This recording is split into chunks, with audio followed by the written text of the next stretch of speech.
ने खूब ही कहा है कि तोड़ेंगे गुरूर इश्क का हम इस कदर सुधर जाएंगे, खड़ी रहेगी मोहब्बत रास्ते में और हम बगल से गुजर जाएंगे। नमस्कार दोस्तों, तो पिछले वीडियो में हम लोग क्या पढ़ रहे थे? तो पिछले वीडियो में हम लोगों ने पढ़ा था चैप्टर 2 इंडियन इकोनॉमी का, और उसमें हम लोगों ने गोल्स ऑफ 5 ईयर प्लान्स यानी कि जो बुक है इंडियन इकोनॉमिक डेवलपमेंट का, उसका चैप्टर 2, ठीक। और उस बुक में हम लोगों ने गोल्स ऑफ 5 ईयर प्लान्स के बारे में पढ़ा था कि आखिर क्या था गोल्स 5 ईयर, मतलब कौन कौन सा वो गोल्स था जिसके बारे में लोगों ने विचार किया कि ये गोल्स होना चाहिए, तब जाके लोगों का जो लाइफ स्टाइल है, खासकर हम इंडियंस का जो लाइफ स्टाइल है वो बेहतर हो। हम ही लोगों के लिए तो लाया गया था वो गोल्स, भले ही हम लोग उस समय मौजूद नहीं थे, लेकिन लाया गया था हम ही लोगों के पूर्वजों के लिए ना, ताकि हम लोग का जो लाइफ स्टाइल है वो कैसा हो सके, ग्रो हो सके, अच्छा हो सके, वैसा हो सके जैसे लोगों का था। कौन से लोगों का? दूसरे देश के लोगों का, यानी डेवलप देश के लोगों का जैसा लाइफ स्टाइल था, वैसा लाइफ स्टाइल बनाने के लिए क्या क्या गोल्स की ज़रूरत थी, उन गोल्स के बारे में हम लोगों ने पिछले वीडियो में चर्चा किया था, जिसमें हम लोगों ने जाना तो था सभी, जैसे में ग्रोथ हो गया, मॉडर्नाइजेशन हो गया, सेल्फ रिलायंस हो गया, और लास्ट में एक और कौन सा गोल है? तो लास्ट में एक और गोल है ये, एक मिनट, इक्विटी। ये गोल्स है, यानी कि 4 गोल्स है जिसके बारे में चर्चा किया गया था, बनाया गया था कि ये 4 गोल्स है जिस पर जो है बेसिकली हम लोग फोकस करेंगे डेवलपमेंट के लिए, जिसमें लोगों ने पिछले वीडियो में 2 गोल्स के बारे में चर्चा कर लिया था, यानी कि ग्रोथ के बारे में और मॉडर्नाइजेशन के बारे में हम लोगों ने पिछले वीडियो में जान लिया था। तो आज इस वीडियो में हम लोग सेल्फ रिलायंस एंड इक्विटी की कहानी जो है, उस कहानी को हम लोग समझेंगे। आखिर सेल्फ रिलायंस यानी कि आत्मनिर्भर बनने क्यों जरूरी था, क्यों आत्मनिर्भर ही बनना था, बिना क्या आत्मनिर्भर बने हुए क्या डेवलपमेंट हो सकता था, ग्रोथ हो सकता था या नहीं हो सकता था। साथ साथ इक्विटी यानी कि समझिए इक्वालिटी का बात आ गया, इक्वालिटी क्यों जरूरी है, क्या बिना इक्वालिटी का डेवलपमेंट या ग्रोथ हो सकता है या नहीं हो सकता है। इन सभी चीज़ों को बहुत ही अच्छे अंदाज में एक स्टोरी के रूप में हम लोग काफ़ी बारीकी से समझेंगे। तो चलिए करते हैं हमारी चर्चा की शुरुआत। तो गोल्स ऑफ 5 ईयर प्लान्स, इसमें हम लोगों ने सेल्फ रिलायंस के बारे में बात करेंगे। सेल्फ रिलायंस करने का मतलब क्या? सेल्फ रिलायंस करने का मतलब आत्मनिर्भर, इंडिपेंडेंट। यानी कि क्या? यानी कि आप लोग अक्सर देखते होंगे, फैमिली में बात सुनते होंगे, या आप लोग खुद कहते होंगे मुझे इंडिपेंडेंट बनना है। अब इंडिपेंडेंट बनने का मतलब क्या? मुझे किसी पर डिपेंडेंट नहीं रहना है, मैं जो चाहूँ वो मैं करूँ, मुझे पूरी तरह से आज़ादी चाहिए, यानी कि इंडिपेंडेंट चाहिए। ठीक है, हमें I want to be self independent, मैं अपने आप पर निर्भर रहूँगा, किसी पर निर्भर नहीं रहूँगा। ठीक है, तो सेल्फ रिलायंस करने का मतलब क्या हो गया? उस समय के इकोनॉमिक सेंस में सेल्फ रिलायंस करने का मतलब ये हो गया कि जो भी गुड्स या सर्विसेज हमारे कंट्री में प्रोड्यूस हो सकते हैं, उन गुड्स और सर्विसेज को क्यों हम दूसरे देशों से इंपोर्ट करें। यानी कि जो पॉसिबल है हमारे कंट्री में ही, उसे अपने कंट्री में ही रहने देते हैं और उसी का यूज करते हैं। जो गुड्स एंड सर्विस या जो रिसोर्सेज हमारे कंट्री में है, उसी का यूज करते हैं, ताकि हम जो है किसी दूसरे पर डिपेंडेंट बिल्कुल भी ना रहें और हमारा जो है सेल्फ डेवलपमेंट, सेल्फ ग्रोथ हो सके। यानी कि क्या? यानी कि ये कि economic growth and modernization of a nation can be promoted by using its own resources और by using resources imported from other nations. यानी कि इकोनॉमिक ग्रोथ हो गया। इकोनॉमिक ग्रोथ करने का मतलब क्या? हमारे इकोनॉमी का, यानी कि जो पैसा उसा बात हो गया उसका, ये हमारा जो इकोनॉमिक सेक्टर जो है उसका ग्रोथ होगा। और मॉडर्नाइजेशन यानी कोई भी स्टेट जो है मॉडर्न कैसे बनेगा? वो मॉडर्न बनेगा रिसोर्सेज के यूज करके, यानी जो रिसोर्सेज हमारे कंट्री में है उससे नहीं, तो उसे इंपोर्ट करके दूसरे देशों से उन रिसोर्सेज का यूज करके हम लोग क्या बन सकते हैं, या हम लोग क्या, कोई भी आदमी बन सकता है क्या? यानी कि कोई भी आदमी आत्मनिर्भर बन सकता है, या किसी भी आदमी का इकोनॉमिक जो ग्रोथ है वो हो सकता है। अब इसीलिए तो ब्रिटिशर्स हमारे कंट्री में आए थे, किस चीज़ के लिए? जो भी यहाँ का जो रिसोर्सेज है, उन रिसोर्सेज को ले जाकर और अपने कंट्री में उससे प्रोडक्ट तैयार करते थे, और उन प्रोडक्ट को फिर यहाँ पर लाकर, यानी कि हमारे कंट्री में ही लाकर उसे सेल करते थे। इससे क्या होता था? इससे उनके इकोनॉमी का ग्रोथ होता था। बस ऐसा ही फंडा कुछ करना चाहती थी हमारी इंडियन गवर्नमेंट। कब? जो पहला 5 ईयर गोल प्लान था उसमें, यानी कि सेल्फ रिलायंस, किसी पर निर्भर नहीं रहना है, आत्मनिर्भर बनना है। The first 7 year plans gave importance to self reliance, यानी कि जो पहले का जो 7 जो है 5 ईयर प्लान है, यानी कि पहला first 7 year plan, second 7 year plan, third 7 year plan, sorry first 5 year plan, second 5 year plan, third 5 year plan, fourth 5 year plan, fifth 5 year plan, six 5 year plan and 7 5 year plan. इन सभी plans में जो है self reliance के बारे में चर्चा किया गया, सेल्फ रिलायंस पर अधिक बल दिया गया। यानी किस लिए? क्योंकि आत्मनिर्भर बनने के लिए, यानी कि किसी के ऊपर डिपेंडेंट नहीं रहना है। जब किसी के ऊपर हम लोग डिपेंडेंट रहेंगे ही नहीं तो जाहिर सी बात ही, मतलब बिल्कुल साफ हो जा रहा है कि कोई भी कंट्री आकर हमारा गुलाम, हमें अपना गुलाम नहीं बना सकता है। ठीक है, यानी कि क्या रहना? इंडिपेंडेंट रहना, किसी पर डिपेंडेंट नहीं रहना, यानी कि किसी के सामने नहीं झुकना। ठीक है, अब आगे जानते हैं। Self reliance means the ability to do things and make decisions by yourself without needing other people to help you. यानी सेल्फ रिलायंस करने का मतलब क्या हुआ? एक मिनट से थोड़ा बड़ा कर लेते हैं, ये रहा। ठीक, सेल्फ रिलायंस करने का मतलब क्या हुआ? सेल्फ रिलायंस करने का मतलब ये हुआ कि to do things and make decisions yourself without needing other people to help, यानी कि उन सब चीज़ों को करना या वैसा डिसीजन लेना जिसमें लोगों की आपकी ज़रूरत नहीं पड़े, आपको लोगों की ज़रूरत नहीं पड़े। आप जो है अपना डिसीजन, अपना काम खुद से करें और खुद से लें। ठीक है, उसी को बोलते हैं क्या? सेल्फ रिलायंस, यानी कि दूसरों पर डिपेंडेंट नहीं रहना और अपने आप में इंडिपेंडेंट रहना।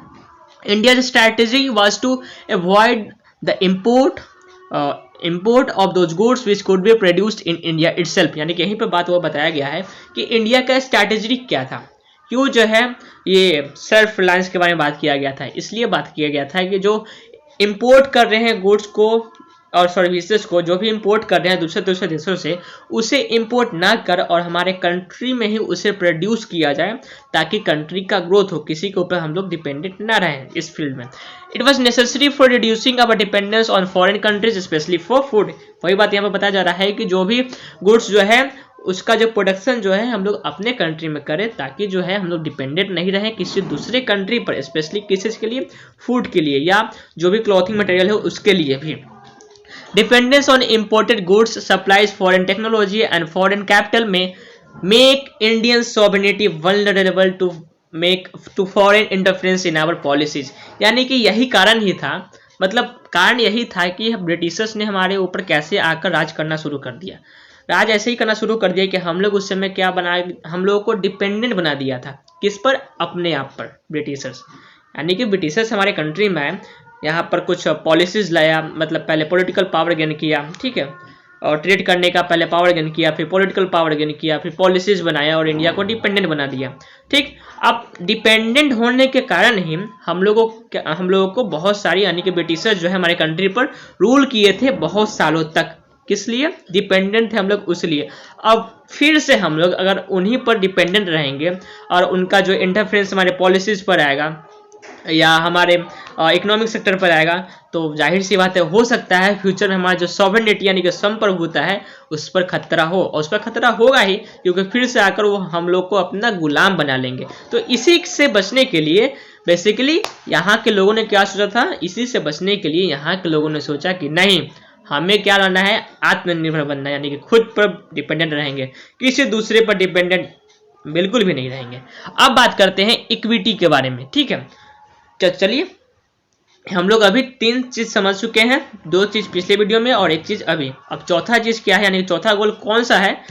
चौथा गोल है इक्विटी। अब उसे समझते हैं। Growth, modernisation and self reliance are not enough to improve the kind of life when which people are living. यानी कहने का मतलब क्या? कहने का मतलब यहाँ पर यह है कि सिर्फ ग्रोथ, ठीक है, ग्रोथ से, मॉडर्नाइजेशन से, ग्रोथ, मॉडर्नाइजेशन या सेल्फ रिलायंस से कंट्री का जो है, लोगों का, कंट्री में जो लोग रह रहे हैं उनका जो लाइफ स्टाइल है वो सही होने वाला नहीं है। यानी कि जब तक जो भी ग्रोथ हुआ है या जो भी मॉडर्नाइजेशन हुआ है या जो आत्मनिर्भर जो है भारत बना है, तो उसमें अगर इक्वालिटी की बात नहीं आएगी, समानता की बात नहीं आएगी तब तक जाके ग्रोथ, मॉडर्नाइजेशन और सेल्फ रिलायंस जो की बात है वो लोगों की लाइफ स्टाइल को सही करने वाली नहीं है। ठीक, अब क्या कहें आप लोगों को, मुझे पता है किसी को दिमाग में गया नहीं होगा, नहीं गया होगा तो आगे समझिए। उसका मतलब, मेरे कहने का मतलब क्या है? तो मेरा कहने का मतलब ये है कि मान लीजिए आप, ठीक है, आप एक स्टूडेंट हैं, ठीक, और आपके, मान लीजिए आपके घर में आप 4 ब्रदर्स हैं, ठीक, 4 ब्रदर्स हैं।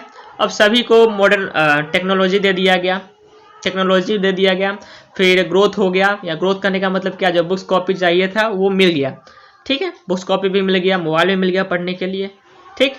लेकिन 4 भाई हैं आप लोग, और चारों भाई को अगर अलग अलग मोबाइल, अलग अलग बुक्स और कॉपीज मिला नहीं तो क्या आप सही से पढ़ पाइएगा?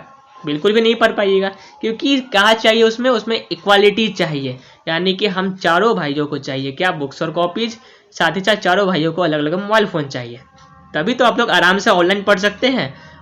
यही बात है यहाँ पर कि ठीक है, ग्रोथ हुआ, मॉडर्नाइजेशन हुआ, हम लोग आत्मनिर्भर भी बन गए, लेकिन जब तक सभी चीज़ों का इक्वल फॉर्म में डिस्ट्रीब्यूशन नहीं होगा तो क्या वो कोई काम का है? बिल्कुल भी कोई काम का नहीं है।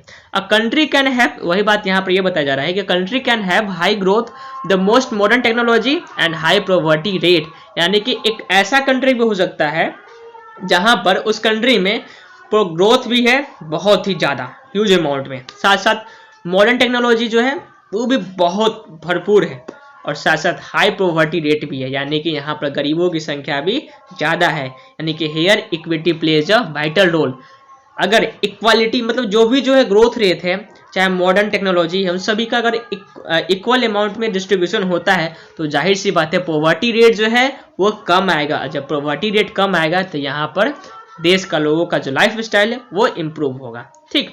The benefits of economic prosperity must reach the poor sections as well as instead of being enjoyed by the rich only for overall development of the population। यही बात यहाँ पर बताया जा रहा है कि जो भी बेनिफिट है किसका, इकोनॉमिक प्रॉस्पेरिटी का, यानी इकोनॉमिक प्रॉस्पेरिटी करने का मतलब क्या, यानी कि जो भी इकोनॉमिक्स से हम लोग को फायदा हो रहा है या जो भी गुड्स एंड सर्विसेज मिल रहा है, ठीक है, उन गुड्स एंड सर्विसेज को सिर्फ अमीर लोगों के द्वारा ही इंजॉय नहीं किया जाना चाहिए, ठीक है।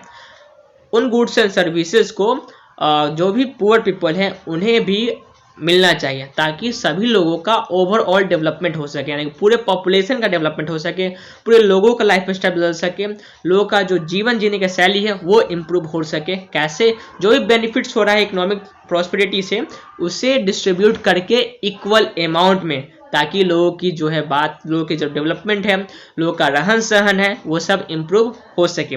Every Indian should be able to meet his और her basic needs such as food, decent house, education and health care and equality in the distribution of wealth should be reduced। यानी कि यहाँ बात ये किया जा रहा है कि अगर सच में लोगों का डेवलपमेंट करना है, कि अगर सच में लोगों की भलाई के बारे में सोचना है, अगर सच में लोगों का लाइफ स्टाइल अच्छा करना है, ये कब की बात है, फर्स्ट 5 ईयर प्लान जो है ना उसका गोल्स के बारे में बात कर रहे हैं कि लोगों का लाइफ स्टाइल को अच्छा करना है। तो हर एक इंडियन को क्या क्या ज़रूरत है, जो भी चीज़ इंपॉर्टेंट है, जो ज़रूरत है, जैसे में फूड हो गया, डिसेंट हाउस हो गया, एजुकेशन हो गया एंड हेल्थ केयर हो गया, फैसिलिटीज़ हो गया, इन सभी को इक्वल अमाउंट में सभी इंडियंस को देना चाहिए।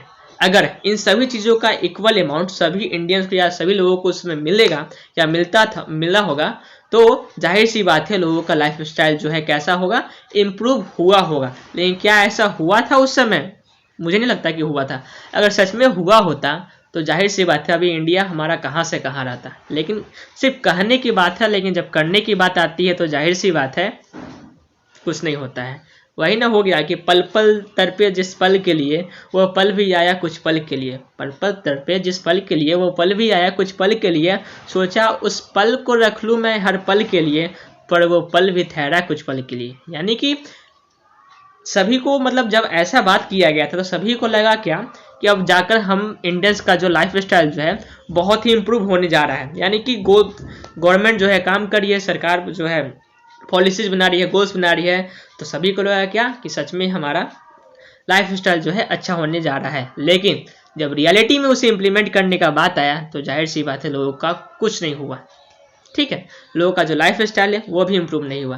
यानी कि यहाँ पर यह बताया जा रहा है कि हर एक इंडियन को क्या क्या, अगर इस गोल की बात किया जाए तो इस गोल का जो मेन उद्देश्य है या मेन चीज जो निकल कर आता है वही बात निकल कर आता है कि हर एक इंडियन को जो है ना सभी चीजों का इक्वल एक्सेस होना चाहिए। ठीक, और जो भी वेल्थ डिस्ट्रीब्यूशन में जो इनइक्वालिटी है उसे कम करना चाहिए। So in addition to growth, modernisation and self reliance, equity is also important है। यानी कि 5 जो प्लान आया था जिसमें ग्रोथ जो है, मॉडर्नाइजेशन हो गया, सेल्फ रिलायंस हो गया, ये सब तो इम्पोर्टेंट था ही, लेकिन साथ साथ इक्विटी भी उसमें से एक बहुत ही एक अहम रोल प्ले कर रहा था।